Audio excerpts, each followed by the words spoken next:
नमस्कार, मैं हूं आशीष अग्रवाल और आप देख रहे हैं एएनबी न्यूज पे उत्तराखंड का महासगनाब। पूरे देश में कांग्रेस जश्न के माहौल में डूबी हुई है। वहीं बात करें कि उत्तराखंड की राजनीति की कर्नाटक की जीत का खासा प्रभाव यहां माना जा रहा है।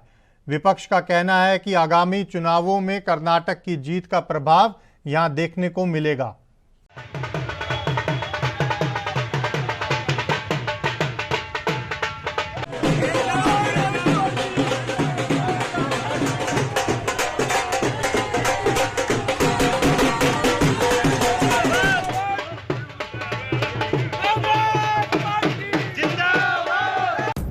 कर्नाटक विधानसभा में आए परिणाम से बीजेपी हैरान है।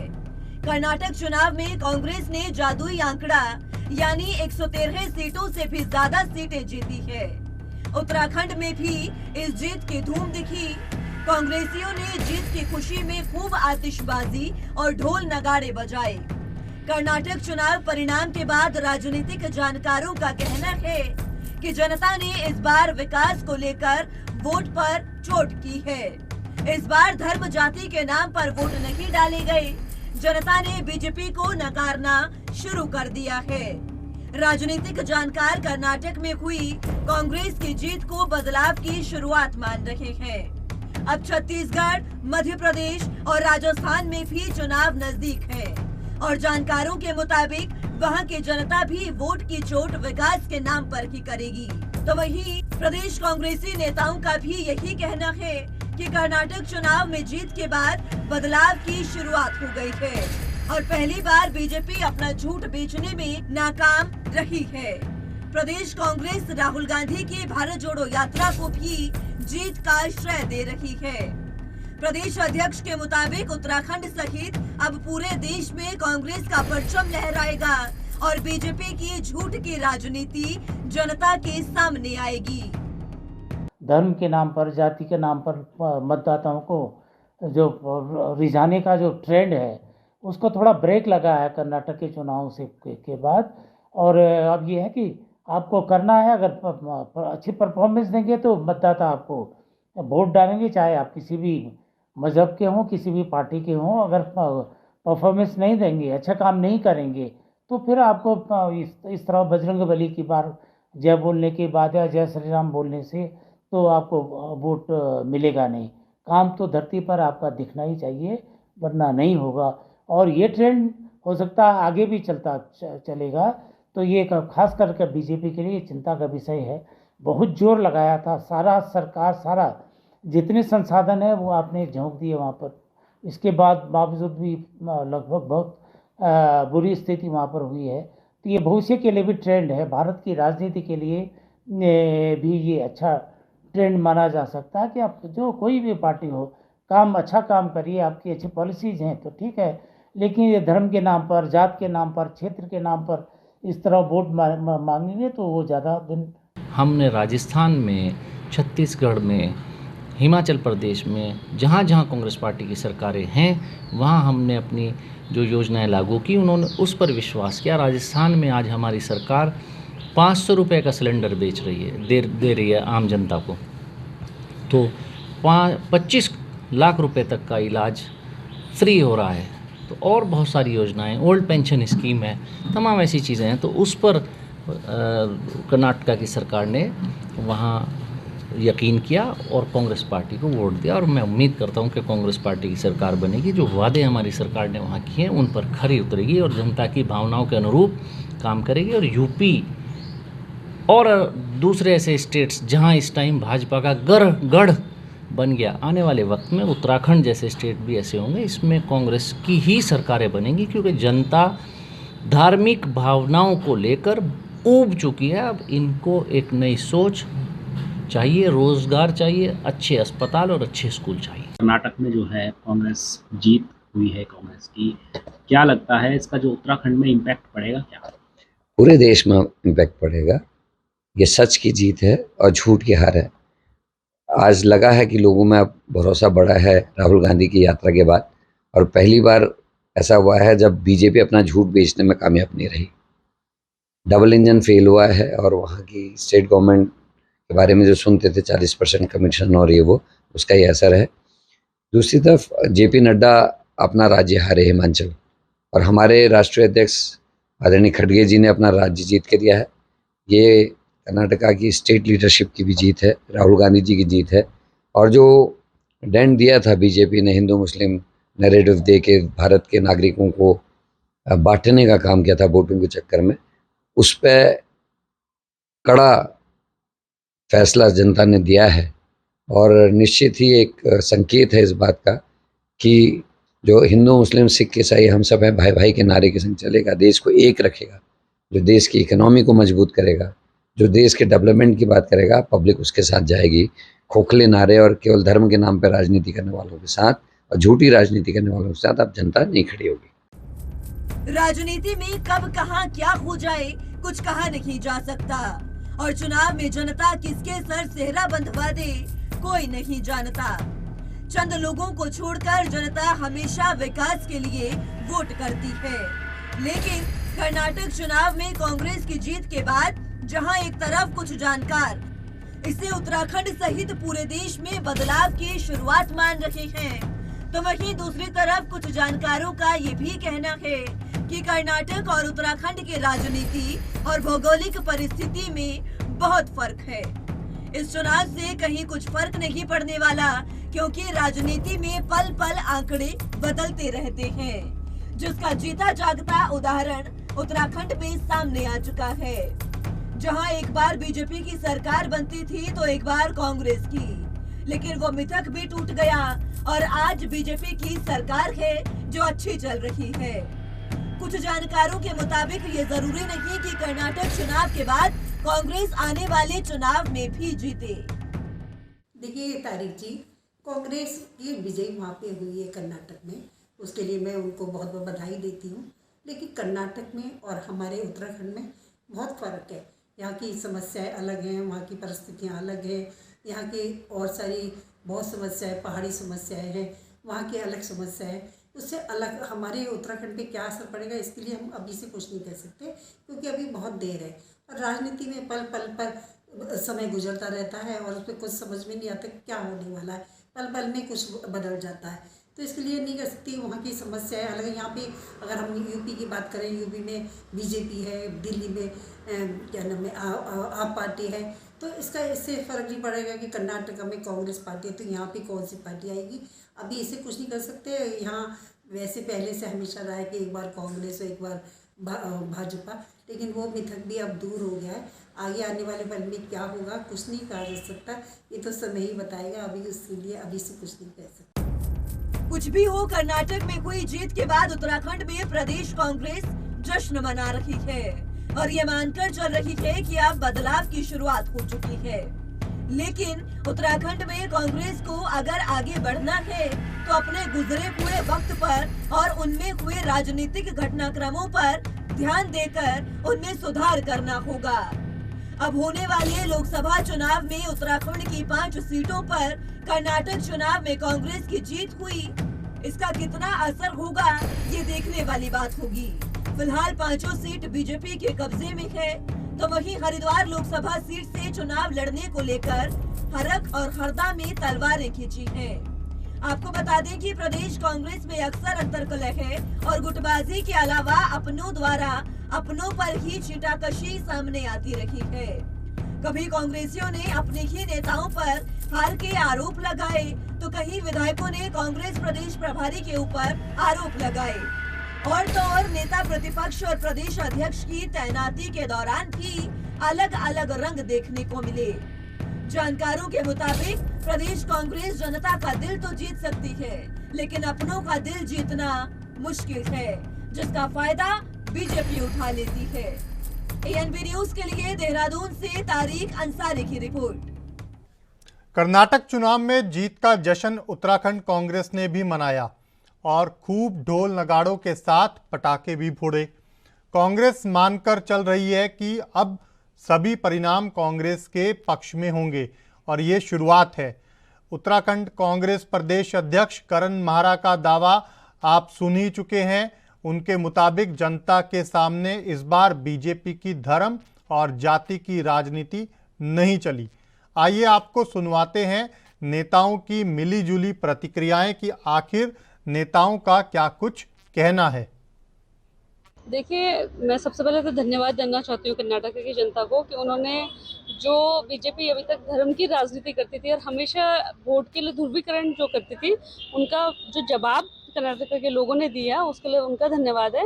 और मुझे लगता है ये मैसेज है पूरे देश के लिए कि और भाजपा के लिए खास तौर पे कि जितना वो अब लड़वाने की कोशिश कर ले, जितना बार बार वो ध्रुवीकरण की राजनीति कर ले, लोगों को हिंदू मुस्लिम पे लड़वाना चाहे, लेकिन जो लोग हैं ना वो मुद्दों की लड़ाई लड़ना चाहते हैं और मुद्दों पे वोट देना चाहता है। ये कर्नाटक की जनता ने उनको जवाब दिया।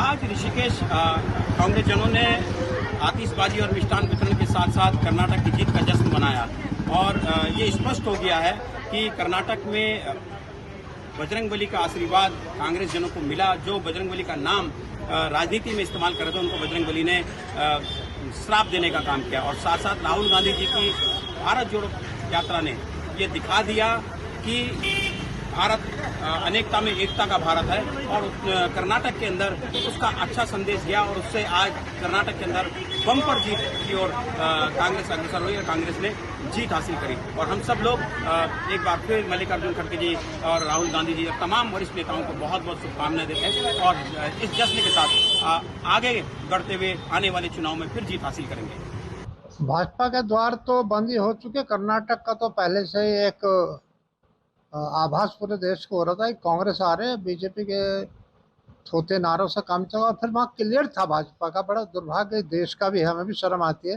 कि 40% कमीशन खुलेआम था मुख्यमंत्री के यहाँ बीजेपी के शासनकाल में, जो बड़े सस्ता की ईमानदारी की बात करते थे। वो बड़ा भारी मुद्दा था, हर काम के लिए 40%, हर काम के लिए 40%।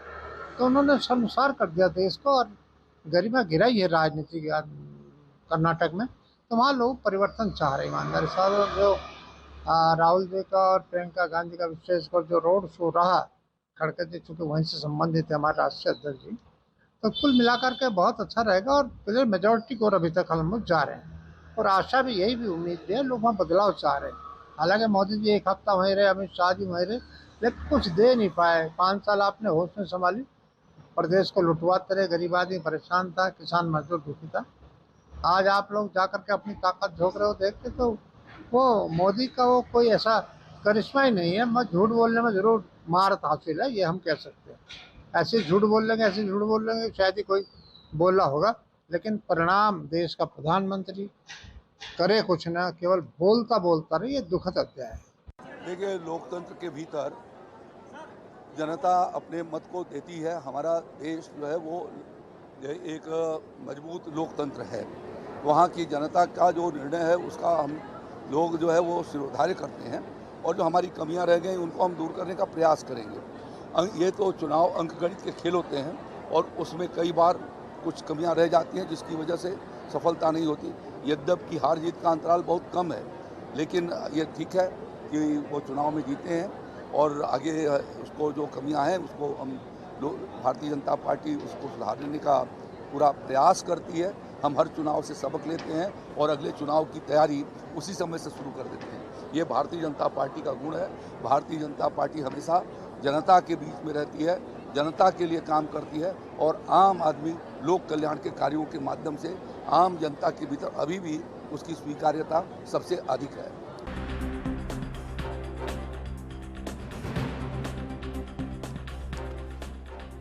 तो कर्नाटक चुनाव में कांग्रेस की बड़ी जीत के बाद अन्य प्रदेशों में भी कांग्रेस की इकाइयों में अब उत्साह देखने को मिल रहा है।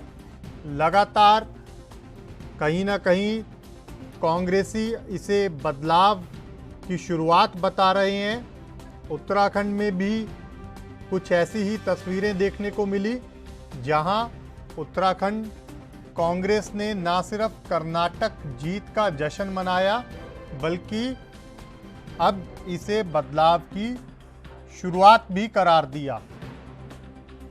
बड़ा सवाल ये है कि क्या कर्नाटक चुनाव का उत्तराखंड की 5 लोकसभा सीटों पर कोई असर पड़ेगा। देश में अगले साल आम चुनाव होने हैं। उत्तराखंड में लोकसभा की 5 सीटें हैं। अब ऐसे में सवाल ये खड़ा होता है कि क्या कर्नाटक चुनाव से और हिमाचल चुनाव से कहीं ना कहीं उत्तराखंड में बदलाव की तस्वीर देखने को मिलेगी। इसी पर आज चर्चा करेंगे।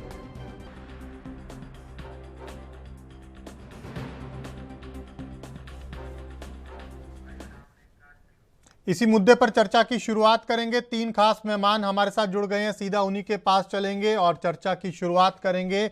सुनीता विद्यार्थी बीजेपी प्रदेश प्रवक्ता हमारे साथ जुड़ गई हैं, हीरा सिंह बिष्ट कांग्रेस नेता हमारे साथ जुड़ गए हैं और जय सिंह रावत साहब वरिष्ठ पत्रकार भी हमारे साथ जुड़ गए हैं। आप तीनों का बहुत स्वागत है। सबसे पहले हीरा सिंह जी, आप ही के पास आऊँगा। क्या उम्मीद है आपको कर्नाटक चुनाव की जीत के बाद क्या उत्तराखंड में भी कहीं ना कहीं बदलाव दिखाई देगा? अगले साल होने वाले आम चुनाव में 5 सीटों पर क्या इसका असर अभी से देखने को मिलेगा? निश्चित पूरे उत्तराखंड में पूरे देश में सब परिवर्तन की लहर चल रही है जी। लोग बीजेपी और मोदी के छोटे नारों से उब चुके हैं जी। जनता को, नौजवानों को काम चाहिए, महंगाई नियंत्रित नहीं है, बेरोजगारी सीमा पर है। ठीक है सरकारी उपक्रमों को बेचने का आपने सिलसिला शुरू कर रखा है जी। जहाँ भी कमीशन खुद क्लाइमैक्स पे है वहाँ क्यों गए? बोला 40% कमीशन मुख्यमंत्री मांगता था ओपन जी, तो उसने तो शर्मसार कर दिया। तो लोगों में परिवर्तन है, लोग आज किसान मजदूर की बात छोड़ दी, आपने दिया क्या? आपने अडानी अंबानी को सारा सब कुछ बेच दिया, रेलवे बेच दिया, बंदरगाह बेच दिए, सारे डिफेंस के कारखाने बेच दिए, बचा क्या? देखो पहले किसान को मारा, फिर कर्मचारियों को मारा, नए नए नियम ला के। तीसरी शर्मसार बात यह है कि इन्होंने हमारे सैनिकों 40 सैनिकों की कुर्बानी मोदी के सलाह से दी। अगर ये जहाज जैसे हमारे 40 सैनिक बच जाते। अब वो महामहिम पूर्व राज्यपाल में बात खोली, अब खोली, शर्मसार हुआ इस बात से लेकर। तो किस बात का प्रधानमंत्री है वो? जब सैनिकों को शहीद होने के लिए छोड़ दिया उसने, वहाँ जहाज अवेलेबल करा सका, तो इससे गिरी बात हो नहीं सकती। और मुझे क्या सबको शक दिए जो हमारे वो बनाए थे बिपिन रावत जी, जो सीडीएस बनाए थे, वो जो जहाज की दुर्घटना वो भी लोग उससे लिंक कर रहे हैं क्योंकि उनके पास सारे सबूत थे। ऐसा बात न खुले, लेकिन वो तो खोल दी, गवर्नर साहब ने खोल दी वो बात। तो इसके आगे देश में बचा कहाँ? किस बात का मोदी, किस बात का? तो गुजरात के व्यापारी आ रखे हैं, सारा देश बेच दिया। गुजरात व्यापार को जाना जाता है ना, तो वह देश से क्या मतलब है? सॉरी, रोजगार से क्या मतलब है? ये सार्वजनिक उपक्रमों से क्या है? अब LIC और बैंकों का भी नंबर आ रहा। दुखद है, बहुत दुखद। ये तो जितने जल्दी चले जाए देश बच जाएगा, नहीं तो किसान मरेगा, उसे खेत को पानी नहीं मिलेगा, उसके उपज का मूल्य नहीं मिलेगा, नौजवानों को काम नहीं मिलेगा, सार्वजनिक उपक्रम सब दिख जाएंगे। उसमें एक उपलब्धि बता दे, कोई एक उपलब्धि बता दे। हाँ, वो देखो उत्तराखंड में क्या चल रहा, वहाँ उत्तर प्रदेश में हाथ नहीं डाल पा रहे, इतना बड़ा माफिया डॉन है। और वो लड़के वहाँ हमारे जो नेशनल वो जीत के लाए इंटरनेशनल, उसमें एक कंपनी का मिजोरम जल रहा और मोदी चुनाव में लगे। 100 से ज्यादा लोग मारे गए मिजोरम में, हमारे स्टेट में, लेकिन मोदी अमित शाह को टाइम नहीं निकला वहाँ पर कंट्रोल करने। तो ये देश चला रहे, ये सब व्यापार कर अपना। अडानी जी का व्यापार, उसके अडानी अपने दोस्त के व्यापार में बाधा न पड़े से राहुल गांधी को पार्लियामेंट से हटाया, मेंबरशिप करने कर दी। मकान छीन लिया ना, छीन लो यार। उनका तक इतिहास कुर्बानी का, त्याग बलिदान का देश के लिए, उनका क्या मुकाबला करोगे तुम? उन्होंने कह दिया जब इतनी नीची हरकत पर मोदी जी उतरेंगे तो देश में जनता देख रही है सब। ठीक है, जनता देख रही है सब। सुनीता जी जवाब दे दीजिए। कहीं ना कहीं हीरा सिंह जी दावा कर रहे हैं ना सिर्फ उत्तराखंड बल्कि पूरे देश में बदलाव देखने को मिलेगा।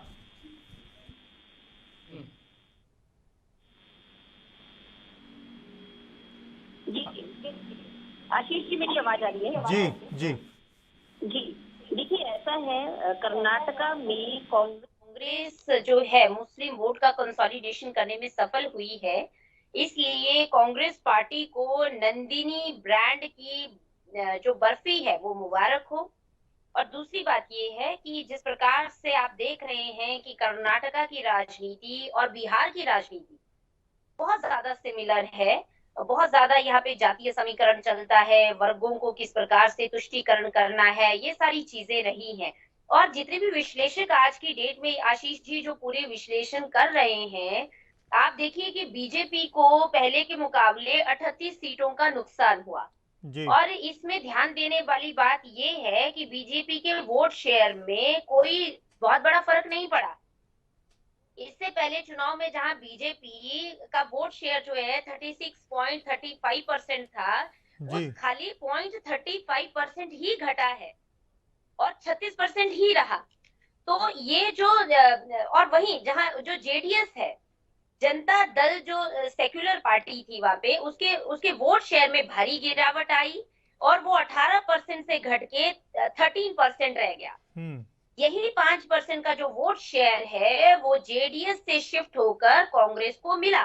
जी तो यहाँ पे जिस प्रकार से जो बड़े बड़े दिग्गज कांग्रेस पार्टी के हैं, कर्नाटका की राजनीति को पूरे देश की राजनीति से यहाँ पे जोड़ रहे हैं और सभी इलेक्शंस के साथ में जोड़ रहे हैं और परिवर्तन की बात कर रहे हैं। परिवर्तन तो भाई साहब 2014 से हो गया था और 2014 में माननीय प्रधानमंत्री जी के आने के बाद जो 60 वर्षों का जो लेखा जोखा सरकार ने सामने रखा और 60 वर्षों में देश को कैसे कांग्रेस ने भ्रष्टाचार और घोटालों के गर्त में पहुंचाया, वो जनता अच्छे से जान चुकी है।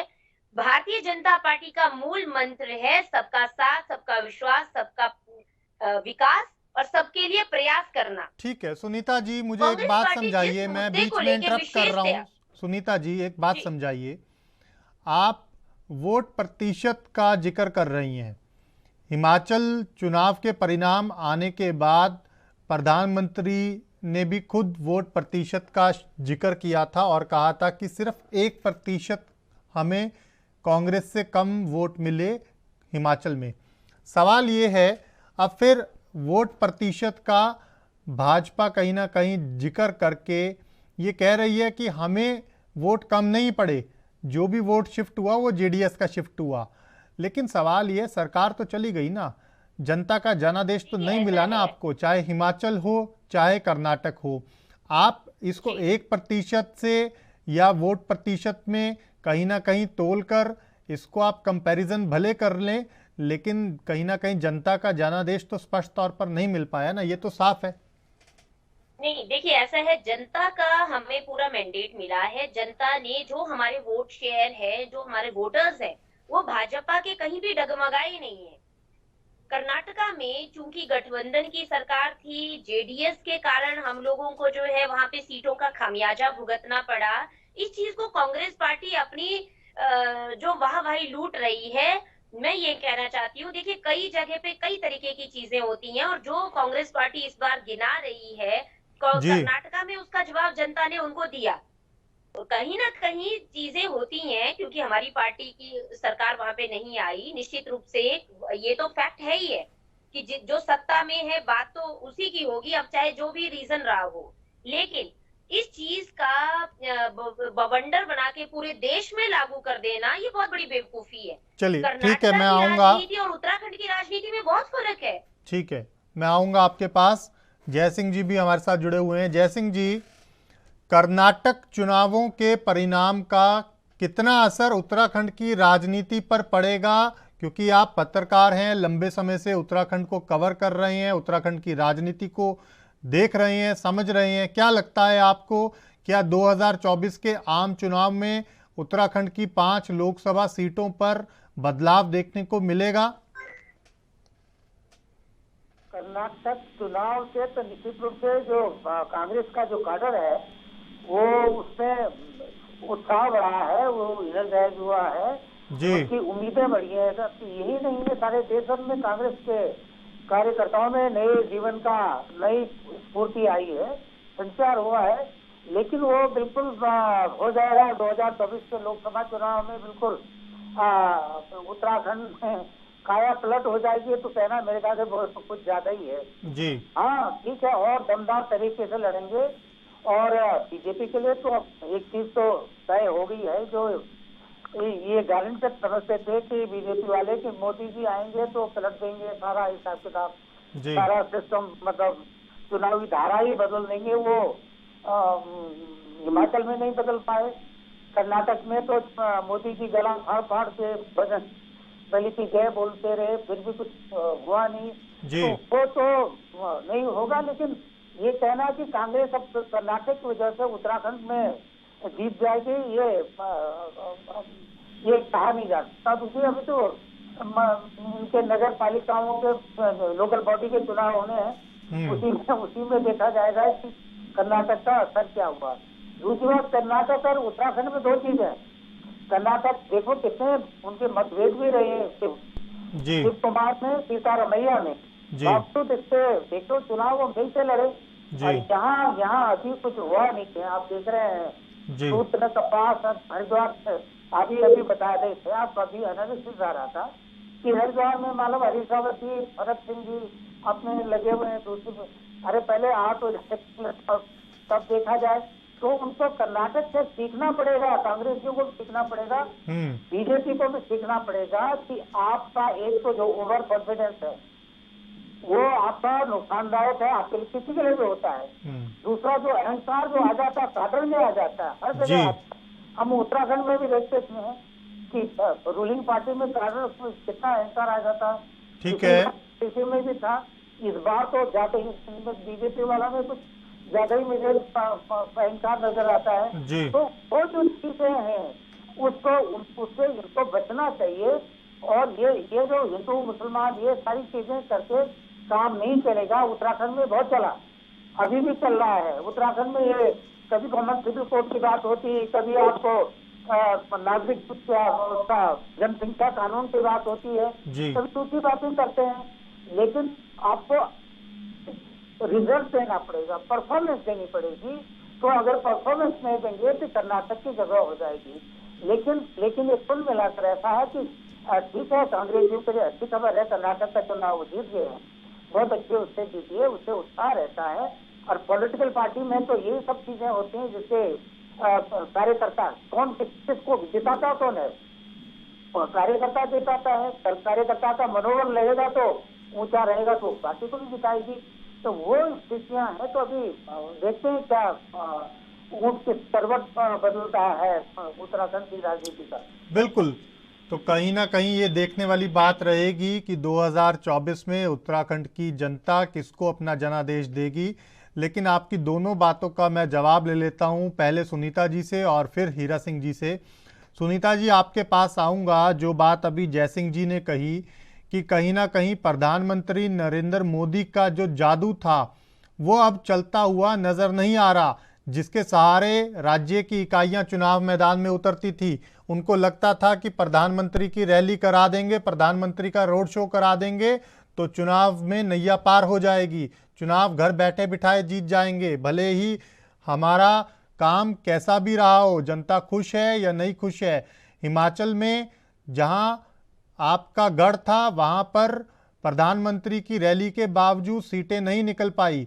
कर्नाटक में लगातार प्रधानमंत्री कई दिन तक अंतिम के दिनों में लगातार जनसभाएं करते रहे, 5-5 घंटे 4-4 घंटे रोड शो करके पसीना बहाया। उसके बावजूद भी महज 65 सीटें, यानी कि कहीं ना कहीं इज्जत बचाना भी मुश्किल हो गया कर्नाटक जैसे बड़े स्टेट में। सवाल ये है कि वो 65 सीटें आई किसके नाम पर हैं, राज्य की इकाई के नाम पर, उनके काम के नाम पर, या प्रधानमंत्री मोदी के नाम पर? देखिए आशीष जी, जिस प्रकार से ये सांप्रदायिक राजनीति की पहले मैं बात करूं यहाँ पे जो कह रहे हैं, तो सांप्रदायिक राजनीति से तो सभी को बचना चाहिए, लेकिन राजनीति में ऐसा कहीं पे भी है नहीं। और जहां तक हम लोग बात करते हैं, देखिए हिमाचल का आप अगर एग्जाम्पल देते हैं, चुनावी समीकरण ऑन द स्पॉट क्या रहते हैं, क्या स्थितियां रहती हैं, चुनाव जीतना उन पर निर्भर करता है। लेकिन ये जरूरी नहीं है कि जो हिमाचल में हुआ वो दूसरे राज्य में होगा। उत्तराखंड में मिथक था कि एक बार भाजपा आएगी, एक बार कांग्रेस आएगी, और इस मिथक को तोड़ने में भारतीय जनता पार्टी कामयाब हुई है। और लोगों के सामने एग्जाम्पल है, उत्तर प्रदेश का भी एग्जाम्पल है। लगातार जहां पे भी देखिए भाजपा है, अपने कार्यों के आधार पर हमेशा आगे आती है और किसी के तुष्टीकरण को लेके नहीं चलती है। हमारे लिए सब लोग एक समान है, हम वर्गीकरण नहीं करते हैं, हम हर एक वर्ग का सम्मान करते हैं। प्रत्येक जन के लिए हमारी योजनाएं हो, प्रत्येक जन उसका लाभ ले सके, ये भारतीय जनता पार्टी का मूल मंत्र है। जहां तक कांग्रेस पार्टी की बात है, आप ये बताइए, आज कांग्रेस भवन में हनुमान चालीसा पढ़ी जा रही है, ये मेरे को जय सिंह रावत जी बताएंगे कि इसको कौन सी राजनीति कहते हैं, इसको आप क्या नाम देंगे? ठीक है, मैं इसका जवाब जय सिंह जी से ले लूंगा, लेकिन सुनीता जी अभी उस सवाल का जवाब रह गया। आपने कांग्रेस की तरफ बात डाइवर्ट कर दी। क्या मोदी मैजिक अब धीरे धीरे कम हो रहा है? क्या प्रधानमंत्री का करिश्मा अब लोगों के ऊपर नहीं चल रहा? देखिए आशीष जी, मोदी मैजिक हमेशा रहेगा और ये बौखलाहट है कांग्रेस की कि अगर मोदी मैजिक है, आप मानते हैं कि अभी भी प्रधानमंत्री का जादू चल रहा है चुनावों में, तो 65 सीटें क्यों? 65 सीटें क्यों सुनीता जी? सुनीता जी 65 सीटें क्यों? मैजिक की वजह से ही 65 आई भाई। तो यानी कि आपकी सरकार ने, आपकी बीजेपी की राज्य की इकाई ने वहां पर कोई परफॉर्म नहीं किया, जनता उनके कामकाज से संतुष्ट नहीं थी। आप ये कहना चाह रहे हैं कि अगर 65 सीटें प्रधानमंत्री के नाम पर आई हैं? नहीं, देखिए मैं आपको बता देती हूँ, जो 65 सीटों की कर्नाटक में बात हो रही है, निश्चित रूप से वहां पे बीजेपी का जो कार्य था, उनका जो रिस्पांस था, जनता ने उनको वोट देके जिताया। हमारा जो 0.35% हमको नुकसान हुआ है, निश्चित रूप से जहां हमें दूसरे गढ़ों में सेंध लगा के जीतना चाहिए था, कुछ कमियां रही होंगी, तभी तो हम वो जीत नहीं पाए। उनको हम सुधारेंगे, उन पे हम काम करेंगे। कहाँ समीक्षा में गड़बड़ हुई, कहाँ पे धरातल में हमारी योजनाएं लोगों को संतुष्ट नहीं कर पाई, उन पर हम लोग काम कर रहे हैं। और हिमाचल की भी अगर बात करें, हिमाचल में देखिए आप 1% का अगर हम परसेंटेज की बात करते हैं, तो आप जहाँ पे जो कमियां सामने आई, मैंने कहा वो कमियां चुनावी समीकरण की कमियां होती हैं। सीटों की भी बात करना मत भूलिएगा 1% के साथ साथ। उस 1% का मतलब कितनी सीटें हैं ये भी याद रखना होगा। बिल्कुल याद रखना होगा, और उन्हीं सीटों पे कैसे हमें आगे जाना है, कैसे हमें आगे बढ़ना है, क्या कमियां रही, मैंने इसीलिए पहले बोला कि जो कमियां हैं उनको सुधारने के लिए कांग्रेस पार्टी तो बात ही नहीं करती है। भारतीय जनता पार्टी जन जन तक पहुंच रही है। हम लोगों को आगे, क्योंकि देखिए चुनाव ऐसे हैं, आज विधानसभा के हुए, कल लोकसभा के हैं, निकाय के हैं, चुनाव तो चलते रहेंगे।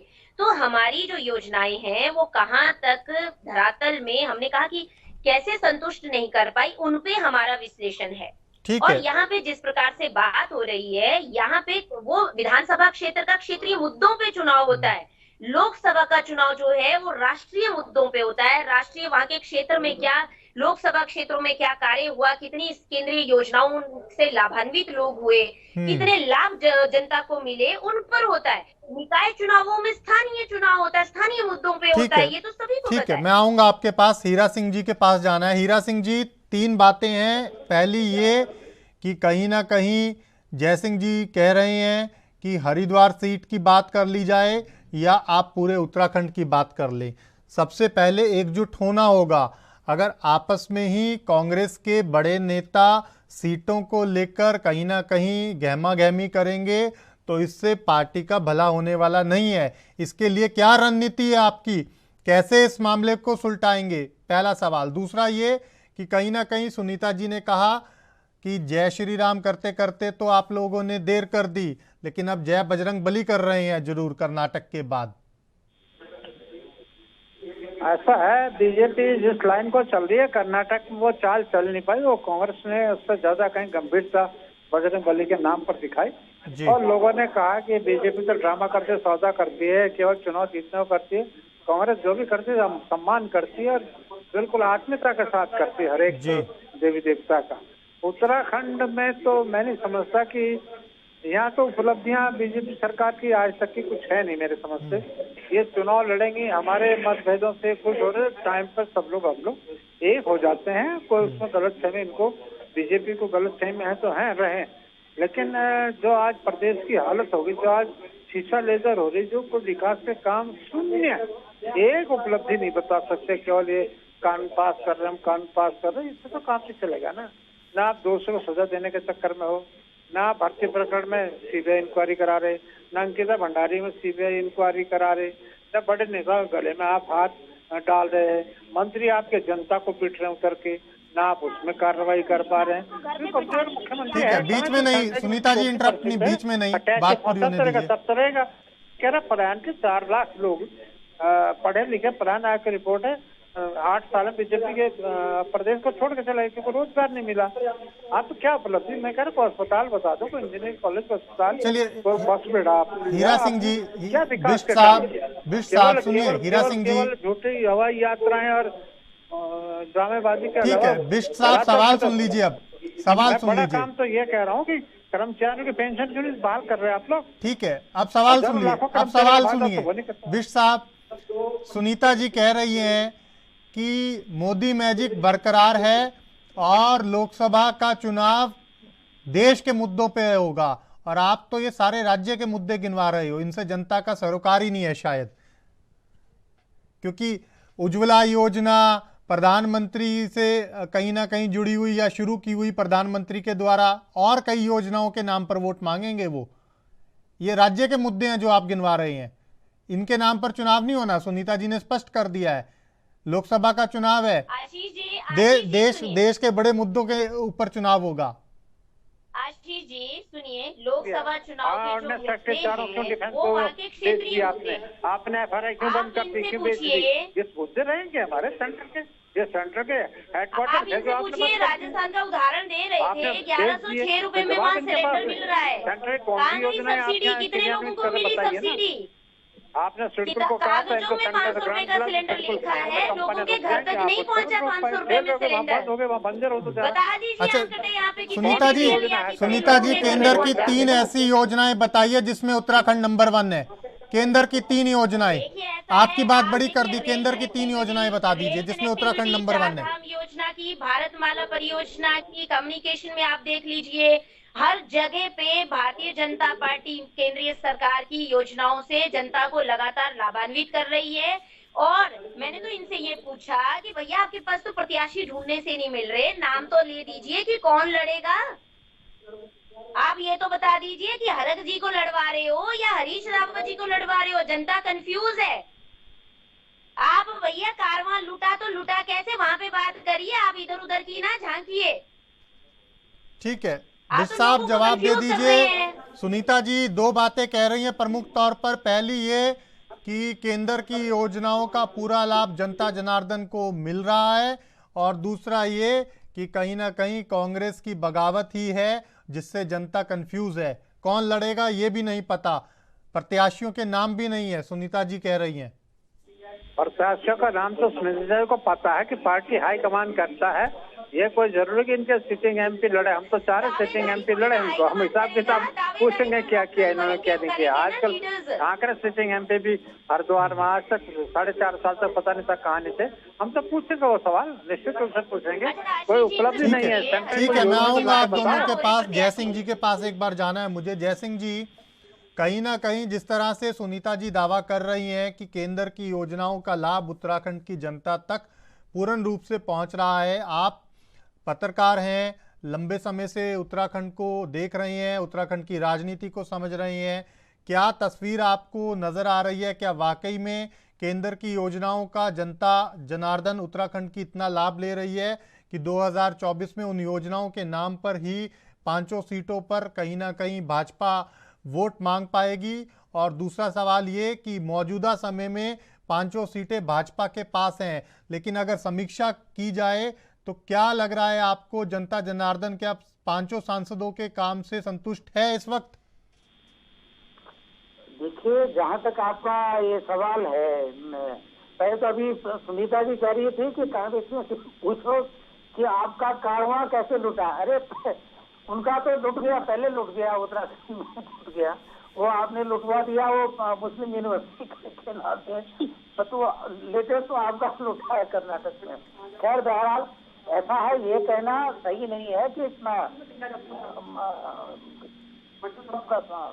उत्तराखंड सरकार के या केंद्र सरकार के काम पर कुछ नहीं हुआ, ऐसा नहीं कहा जा सकता। काम हुआ है, केंद्र सरकार की कई योजनाएं हैं, अच्छी योजनाएं हैं, उनका लोगों को लाभ मिल रहा है, भले कुछ आधा अधूरा जो परफेक्ट तो नहीं होता है, बिल्कुल, लेकिन हम ये कह सकते हैं कि इनिशिएटिव लिया है, मनसा जो भी योजनाओं की रही होगी सरकार की अच्छी है, भले वो सफल है या विफल है वो दूसरी बात है, लेकिन काम तो हो ही रहा है। जैसे अपने मैंने कल एक आर्टिकल लिखा, ODF पे लिखा था, हमारा उत्तराखंड में 2017 में शौच मुक्त हो गया उत्तराखंड, लेकिन अभी आप डैशबोर्ड पर जाओ उसके इसी भारत सरकार के, तो उसमें 25 से 50% के बीच सफलता में दिखा हुआ है जी। ये स्थितियां हैं।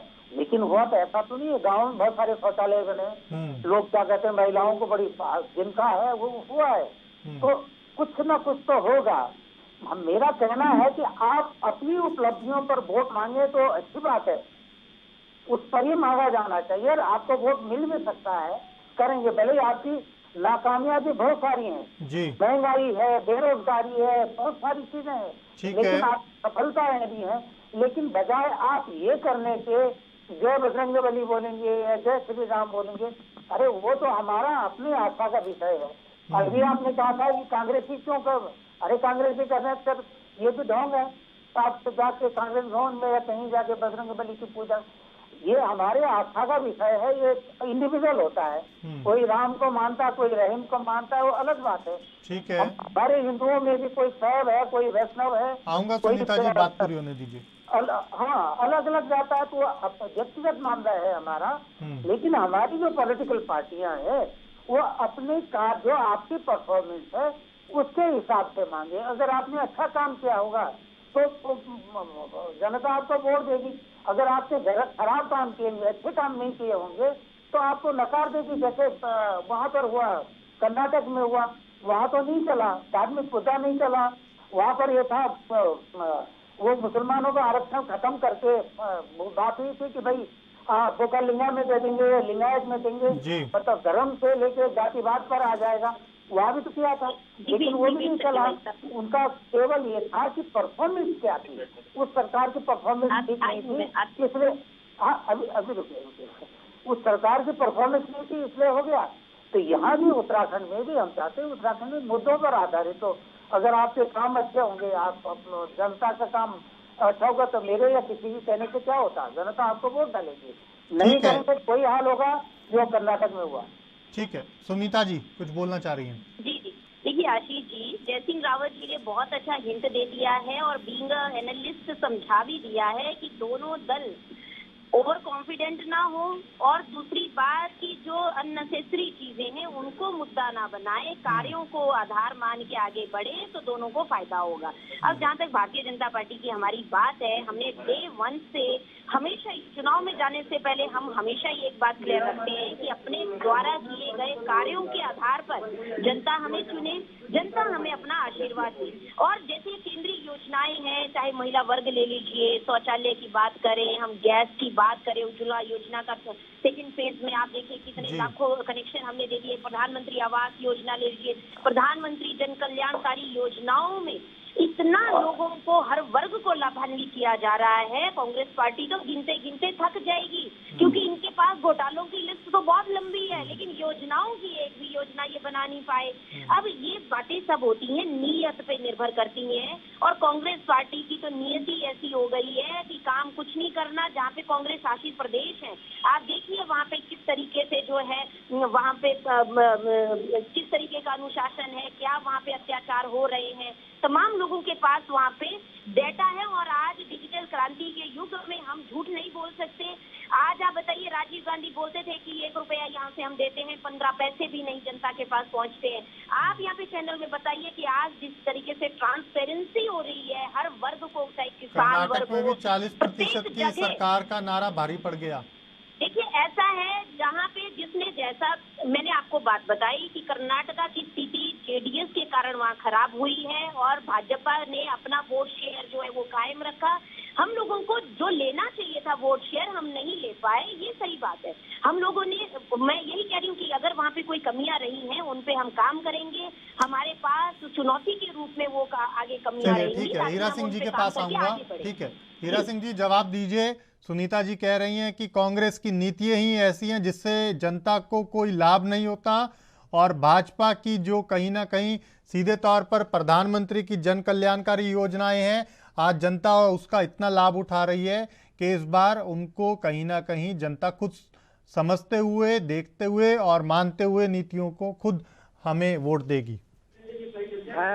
मैं तो यह कह रहा हूँ, प्रधानमंत्री का नाम ले, कौन सी योजना का नाम उत्तराखंड में उठाया जा रहा है। मैं तो यही कह रहा हूँ, उत्तराखंड के 5 सांसद बीजेपी के हैं, महारानी कहाँ गायब है, 5 करोड़ रुपए साल इनको मिलता है, सांसद अकाउंट तो बताएं। 5 करोड़ साल का सांसदों का पैसा कहाँ जा रहा है? विकास में दिखना चाहिए ना। सरकार के बात तो छोड़ दो, कहाँ रोजगार दिया आपने? कितने अस्पताल बना दिए? मैं हिसाब मांग रहा हूँ। बिल्कुल आपने जहाँ रोजगार मिला 3.5 लाख को बंद कर दिए, उसको आप रोकने का, व्यवस्थित करने का काम नहीं कुछ कर रहे, क्योंकि विजन नहीं है, सोच नहीं है। आप किसान, मजदूर, बेरोजगार, आप पुरानी पेंशन नहीं दे रहे, जब सारे कांग्रेस के राज्यों ने दे दी। बुढ़ापे का सहारा होता है बुजुर्ग आदमी का, सरकारी सेवाएं कर रहा है। आप ये नहीं कर रहे। आप 30-40 हजार संविदा कर्मचारी जो हाई कोर्ट ने निर्देश किया, उसको नहीं आप कर्मचारियों को पक्का करे, ना उनको समान करे, समान वेतन, और उल्टे सुप्रीम कोर्ट चलेगी बीजेपी सरकार। ये उपलब्धि है इनकी। मैं दोनों के सवालों का दोनों से जवाब लूंगा। सुनीता जी रुक जाइए एक बार, हीरा सिंह जी की बात पूरी हो जाए, फिर मैं आपके सवाल का जवाब भी लेता हूँ। सारी कमीशन में जारी सांसद ने दी, बताएं तो कहाँ है 5 करोड़? चलिए ठीक है, पहले जवाब ले लेते हैं सुनीता जी से। सुनीता जी जवाब दे दीजिए पहले, फिर आपका सवाल पूछता हूँ मैं। ठीक है हीरा सिंह जी जवाब सुन लीजिए, अब जवाब सुन लीजिए। सुनीता जी जवाब दीजिए। हीरा सिंह जी, देखिए हीरा सिंह जी को मैं यहाँ पे बता दूं, आने वाले चुनावों में भारतीय जनता पार्टी के माननीय सांसद अपने कार्यों के आधार पर वोट पाएंगे। अपने द्वारा किए गए कार्य, चाहे वो पर्यटन क्षेत्र में हो, चाहे वो बागवानी में हो, चाहे वो रोजगार की दिशा में हो, चाहे वो किसानों के लिए हो, किसी शिक्षा के लिए हो, तमाम मुद्दे जो हैं वो हमारे कार्यों के आधार पर रहेंगे।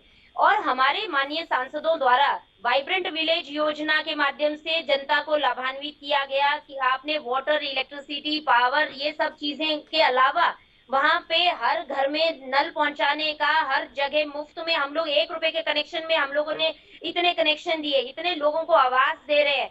प्रधानमंत्री जन कल्याणकारी योजनाओं का लाभ जो है माननीय सांसदों द्वारा प्रत्येक जनपद में, प्रत्येक अपनी कॉन्स्टिट्यूंसी में, अपने लोकसभा क्षेत्र में दिया जा रहा है। और अभी आप देखेंगे कि निधि का भी विवरण आ जाएगा, प्रत्येक सांसद द्वारा कितनी निधि का जो व्यय है वो सारा आपके सामने उसका लेखा जोखा आ जाएगा। उसी के आधार पर हम इलेक्शन में जा रहे हैं। दूसरी बात ये है, आपके पास तो ढूंढने से प्रत्याशी तक नहीं। आप ये बता दीजिए टिहरी में लड़ कौन रहा है, गढ़वाल में लड़ कौन रहा है, कुमाऊं से कौन खड़े हो रहे हैं? सिर्फ हरिद्वार हरिद्वार हरिद्वार कर रहे हैं, वहां पे भी आप सर फुटअव्वल कर रहे हो।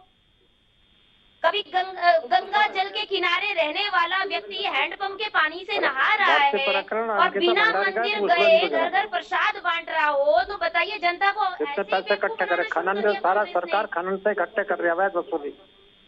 प्रधान मुख्यमंत्री को दिल्ली पैसे दे रहे हैं ना, यही काम हो रहा है। देख लो खनन में कितनी वसूलियां हो रही है अवैध। सरकार का केवल ध्यान खनन और शराब पर है। आप बताइए आप किस मुद्दा क्या है, आप किस मुंह से जाएंगे? आप ये बोलेंगे कि इनकी योजनाएं ये है। आप अपने कार्य बताइए, अपनी नियति बताइए। कुनीति के कारण आपने आंखें बंद करके तो यहाँ पे सरकार गवाई। अब किन आंखों से आप यहाँ पे देखने जा रहे हो जनता को? हीरा सिंह जी जवाब दीजिए। जी से प्रतिशोध की ज्वाला अभी तक ठंडी नहीं हो रही है आपकी, इतना आपका बैर है अपनी पार्टी के अंदर। बिष्ट साहब ठीक है, लगता है संपर्क टूट गया उनसे, लौटेंगे उनके पास। जयसिंह जी आपके पास आऊंगा। कल तक कहीं ना कहीं परिणामों से पहले तक एक नारा पूरे देश में गूंजता था, कांग्रेस मुक्त भारत। बीजेपी जोर शोर से जिस राज्य में जाती थी उसी राज्य में ये नारा गूंजता हुआ सुनाई देता था, कांग्रेस मुक्त भारत, कांग्रेस मुक्त भारत। लेकिन कल परिणामों के बाद से एक नारा और सुनने में आ रहा है लगातार, भाजपा मुक्त दक्षिण। अब ये वर्सेस हो गया है, कांग्रेस मुक्त भारत वर्सेस भाजपा मुक्त दक्षिण। सवाल ये है, क्या लग रहा है आपको 2024 के चुनाव सिर पर हैं, क्या कांग्रेस मुक्त भारी नारे के ऊपर ये अब जो भाजपा मुक्त दक्षिण है वो भारी तो नहीं पड़ जाएगा? देखिए अहंकार न तो कांग्रेस में होना चाहिए न बीजेपी को होना चाहिए जी। ये राजनीति है, कभी अब उतार चढ़ाव चलते रहते हैं जी। ठीक है, कभी बीजेपी के 2 सांसद होते थे, आज उनका स्पष्ट बहुमत से दूसरी बार सरकार चला रहे हैं, कई राज्यों में चला रहे हैं। तो राजनीति में कोई कभी अर्थ से कभी फर्क से ये चलता रहता है, लेकिन हमारे राजनीतिक दलों का अहंकार हो जाता है थोड़ा होता, उसके बाद वो समझते हैं अरे हम तो परमानेंट आ गए। वो ऐसा होता नहीं, राजनीति में नहीं होता है। दूसरा है कि अभी हीरा सिंह जी चले गए सुनीता जी, वो हमारे प्रदेश के सीनियर मोस्ट लीडर हैं। अब कई बड़े बड़े नेता तब पैदा भी नहीं हुए होंगे जब से वो उत्तराखंड के प्रमुख नेताओं में गिने जाते थे हीरा सिंह जी, उस समय की बात है। जहाँ तक आपने कहा कि इसका आगे भविष्य के चुनावों की बात है, एक कटु सत्य ये है सुनीता, अगर हमारे सांसदों की परफॉर्मेंस पर वोट पड़ा तो नहीं जीतेंगे वो, मैं बता रहा हूँ। लेकिन भारत सरकार की तरफ से कई काम हुए हैं जो लोगों को दिखते हैं। मैंने पहले भी कहा है, चाहे सड़क का हो, चाहे रेल का हो, चाहे उज्ज्वला योजना हो, चाहे आपका ये ODF वाला स्वच्छ भारत हो, बहुत सारी योजनाएं हैं, किसान निधि है, उनके बेसिस पे आपका आधार केवल वो है। इन लोगों की परफॉर्मेंस, क्योंकि हम देखते हैं ना, वो क्या आपके सांसद गायब रहते हैं। चलो अभी मिनिस्टर है, वो जाते नहीं होंगे, लेकिन बर्जी से तो बहुत ज्यादा हमें उम्मीदें थी, वो भी उतना परफॉर्मेंस नहीं कर पाते, जबकि वो हमारा स्टेट के लिए तो अच्छी बात थी कि हमारे मंत्री बन जाए, केंद्र में मंत्री बनते अच्छा ही रहता है। होता अपने स्टेट के लिए सभी करते हैं।